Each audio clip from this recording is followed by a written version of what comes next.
Halos lumuwa ang mga mata ng mahigit 10 taong nagtulong-tulong na maiahon ang dambuhalang lambat na ito sa pampang ng Pamplona sa Cagayan Province.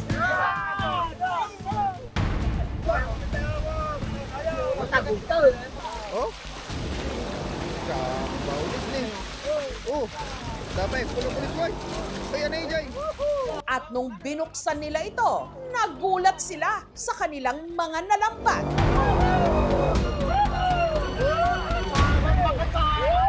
Karamihan kasi sa laman nito, hindi mga isda, kundi sandamakmak na mga asul na pikya na kung tawagin nila rito, lulu.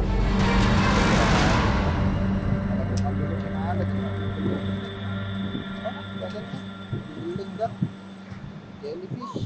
Bakit napakaraming asul na lulu sa Cagayan? Or dikya. Jellyfish. Lulu, kung tawagin ng mga tiga Cagayan Valley ang dikya na kamakailan lang dumagsa sa kanilang dalampasigan. Peste nga bang maituturing ang mga ito o kapaki-pakinabang?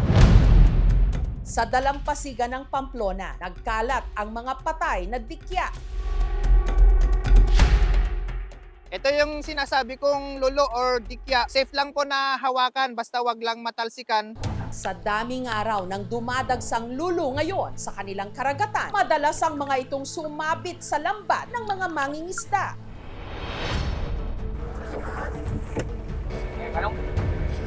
Nitong Huwebes, muling pumalaot sina Ronel, Ray at Miguel. Ito na po yung lambat namin. Winawayat na namin. May mga namataan pa rin silang lulu.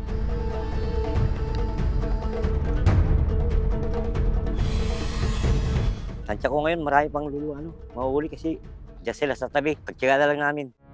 Para hindi raw ganun karaming lulu ang maisasama sa kanilang lambat, may mga busero katulad ni Raymar na lakas loob na sumisisid para alisin ang mga lulu sa lambat bago ito iangat. Pero habang ginagawa ito ni Raymar,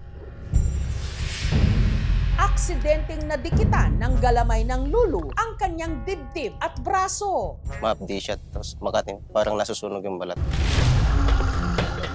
Pero si Raymar hindi nagpatinag.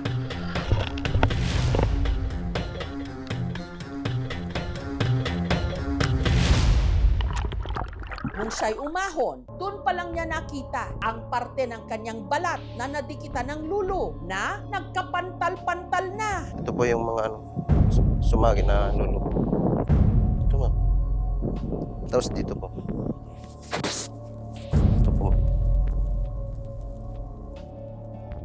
Para remedyohan ito, kinuskus niya lang ng buhangin. Masakit pero yun ang tatanggal ng kati. 2 minuto lang tanggal na yun. Yung mismong tentacles ng inyong mga blubberfish, meron kasi yan parang needle. Na kapag once na tumama sa skin mo, masyadong mabilis yan, talagang ipepenetrate po niya yung balat. Not that fatal. Hindi po actually tama na kinakaskas natin yung area na nasting na ng jellyfish. Kasi yung venom, pwede pong mas lalong pumasok. Pwede po tayong magbigay ng tinatawag natin diluted acetic acid o yung household vinegar. Yun lang trabaho namin dito ma'am.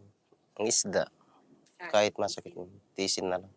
Ang mga lulu o blue blubber jellyfish sa Ingles, kadalasan talagang asul ang kulay. Malapayong ang ulo nito at maaring lumaki ng hanggang 30 centimeters. Ang kulay nila ay adapted doon sa tinatawag natin ng mga zooxanthellae. Yan yung mga symbiotic algae nagbibigay ng kulay. So sila ay naninirahan sa loob mismo po ng jellyfish. Nababawasan na po ang zooxanthellae, hindi na masyadong matingkad ang kulay. Dala din ng ilang stressors kagaya ng pagtumataas ang pH at acidity ng karagatan.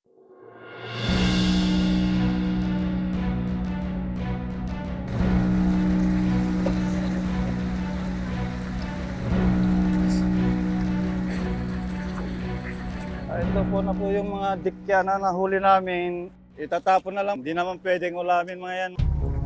Pero dahil hindi naman daw nakakain o naibibenta ang mga ito, ang mga lulu na sumasama sa lambat, kung kanilang ituring, peste. Servisyo, ma'am. Kasi kukunti na nga lang yung huli mo, mas marami pa yung tikya. Mas mahirap talaga man pag marami. Kasi mabigat, nabubutas na yung lambat na masisira.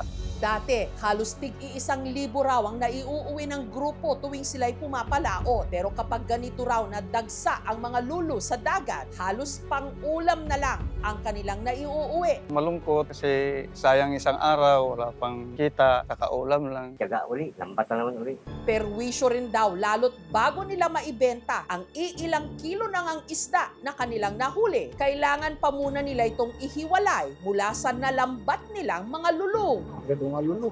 Or dikya. Kaya wala yung mga nagse-separate ng lulu sa bubo namin. Ang batang si Dandan, kapag daw nakakatsyempo ng patay na lulu, isa-isang binubulat-lat niya ang mga ito para kunin ang mga naipit ditong maliliit na isda. Yan na ako tukot dahil patay na siya. Nilalagyan ko po ng buhangin para di na maadi at saka masakit po. Hugasan naman ng maigi, di po nakakasakit ng tiyan namin na mag-iinap. Pag swinerte at nakaipon ng mga isda, na ibebenta raw ito ni Dandan sa halagang 100 pesos kada kilo. Sobrang laking tulong, lalo sa tulad namin na mahirap. Pinipilit ko na wag na nga pumunta. Gusto niya daw makatulong sa amin. Kaya sabi ko mag-ingat-ingat ka na lang. Meron kasing mga fish, tinatawag nating komensal. Ito yung nakikitira sa loob ng jellyfish. Ligtas naman siya in a way kasi hindi siya naapektuhan ng toxin ng ating mga jellyfish. Basta po maayos yung ating pong pagkakaluto ng isda, okay po siyang kainin. Dapat naging worry pa rin. Pero ang tanong pa rin, bakit sandamakmak na mga lulu ang lumulutang ngayon sa Cagayan? Parang may sakit daw ang dagat. Kaya nagdagsa yung mga lulu. Karaniwan daw talagang dumadagsa ang mga ito tuwing buwan ng Hunyo hanggang Agosto. Ang natural na pangyayari na yan na nakakahuli sila ng dikya kesa sa mga fish. During summer, syempre yung sa init, temperature favorable for the growth of plankton. Kaya doon po dumadami po yung swarm of jellyfish eating these planktons. During this season, yan yung reproductive season. Grabe. Pinababayaan na lang namin kasi parte siya ng kalikasan dito sa dagat. Pinagalang lang namin. We encourage our fisher folk affected by these incidents to report sa ating opisina para mapalitan kanilang lambat. Provide them other fishing gears na pwede silang lumayo. We're thinking to coordinate with the research institutions on how to utilize these jellyfish. Hindi lang langit at dagat ang asul ngayon sa bayan ng Pamplona sa Cagayan, kundi pati na ang daan-daang umaaligid na dikya. Pero huwag magpapalansi dahil sa ganda ng kulay nila, may nagtatagong bangis. Or dikya. Jellyfish. Ang mga kulog, kidlat at ulan may dalang biyaya. Mga kabute, masarap yan. Pero ingat lang ho ha, kasi meron ding nakalalason. Kasabay ng pagbuhos ng ulan sa Pinukpok, Kalinga, ang siya ring pagsulputan ng isang klase ng kabute na pagkasarap-sarap daw at kung tawagin nila, uong maili. Ang magkakapit-bahay na Freda, Karen, Levi, Josephine, Fredalyn at Lucia, alas 7 pa lang ng umaga, pukpukan na sa paghahanda para akyatin ang masukal at matarik na bulubundukin ng Pinukpok. Sinuyod nila ang bawat sulok ng gubat.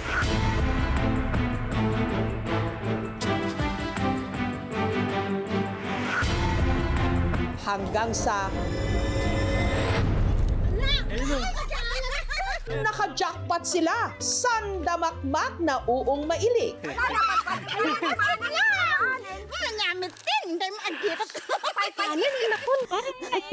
Yung ginaganon, doon ka, ganun. Parang nakahanap kami ng maramihan. Sige, gagawan. Nakaka-addict kasi yung kumuha ng mushroom. Kapag marami ang nakita mo, ang ganda mo kuha. Masarapan magbunot. Grinupo nila ang mga ito. Pag ilagay ko yung mga ikuhod sa fresh, madadamage po. Ang nakolekta nilang uong maili na umabot ng 13 kilos, kanilang ibebenta. bawat pakete na tig kalahating kilo ang bigat na ibibenta nila sa kalsada ng 100 pesos. Depende po kung maraming makukuha. Umaabot po ng mga 1.8 ganun or 2K. Paghati-hatian po, naming 6. Samantala, ang mga rejected, para hindi masayang, kanila raw iuulam. Masarap daw gawing adobong paksiw. Ang buong maili, iginisa sa bawang at sibuyas.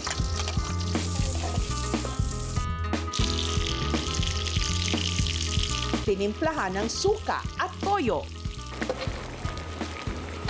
Wala nang tubig na madami, kaya okay na po siya. Matamis siya. Medyo makunat yung stem. Madulas siya sa bibig. Medyo chewy.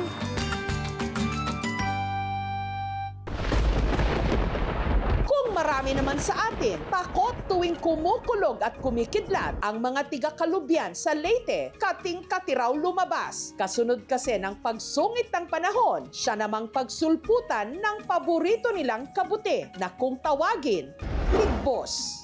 Yun po yung paniniwala dito ng mga matatanda. Kapag malakas yung ulan, tapos may kulog, may kidlat, may tutubo yun. Lumalabas siya tuwing tag-ulan. Kailangan niya ng mga nabubulok na dahon, nabubulok na sanga, at mga puno. So yun ang kanilang pinaka-basic food. Si Jomar, hindi na itago ang saya sa dami ng ligbos na kanilang pinag-agawan. Nagkagulo dito dahil ang daming Grabe, first time makikita ang ganito kadami. First time po yun, ma'am, na may tumutubo po doon po. Sunod-sunod talaga siya, parang tinatanim po. Kapag tutubo po siya ng mga gabi o di kaya madaling araw, dapat makuha yan, ma'am, umaga. Dahil pagdating yan ng hapon, nalalanta na po yan. Ito na yung nakuha namin. Punong-puno na yung nigo namin ba? Ang paborito niyang luto rito, pinaisan. Ito na yung kuha natin na mga mushroom galing sa wild. Ang mga hinimay niyang ligbos, hinugasan muna. Sunod na inilagay sa dahon ng saging, binudbura ng mga pampalasa at saka ibinalot para ihawin.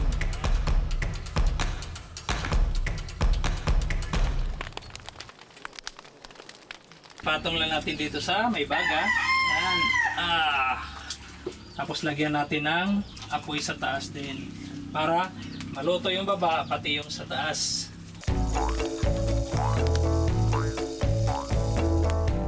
Six minutes, okay na yan, luto na. Kapag nasusunog na yung dahon ng saging. Sarap siya.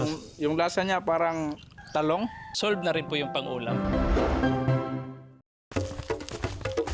Kung pagalingan naman daw sa paghahanap ng kabute ang usapan, malakas daw ang laban ng mga tiga-Cuenca sa Batangas. Ang pag-harvest daw kasi ng kung tawagin naman nila, kabuting puti, minamanilang daw ni Kapol. Kaya ko po maghanap kung saan po mga looban. Nakita ko po sa dyan mga sibulan po ng kabuti. Nilistahan po ako ng anong pizza po na sibul yun. Tanda ko na po yun.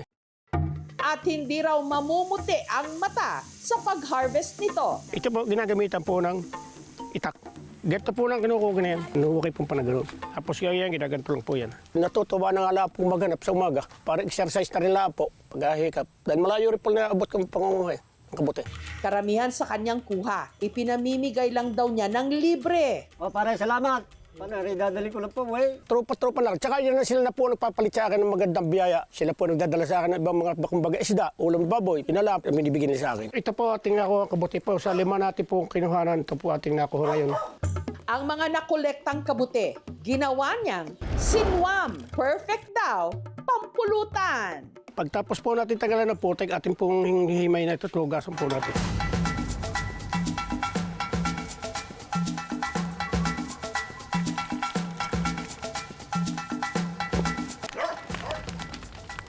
Sa pagluto ng sinuam, konti lang tubig at saka ito po bawang at luya. Halagyan po natin ng mga paminta at bitsin po yan. Sasawag na po natin ang kabuti. Isang kulo lang po ito, luto na.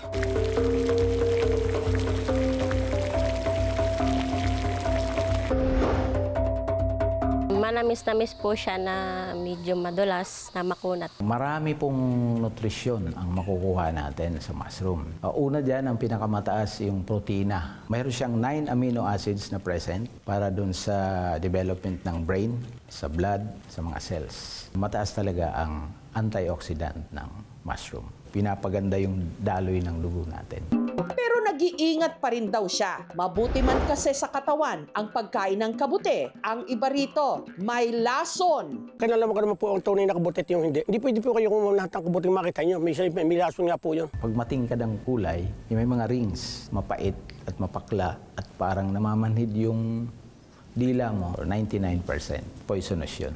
It will affect your kidney, yung heart, na pwedeng ikamatay ng taong kumakain ng mushroom. Pag nakakain ng poisonous mushroom, kailangan sumuka. Kaya diinan natin yung kanyang tiyan para lumabas yung mga toxins. Hindi lang masarap ipanlaman tiyan ang mga kabute. Sa kalusugan, ito rin napakabuti. Thank you for watching, mga kapuso. Kung nagustuhan niyo po ang videong ito, subscribe na sa GMA Public Affairs YouTube channel. And don't forget to hit the bell button for our latest updates.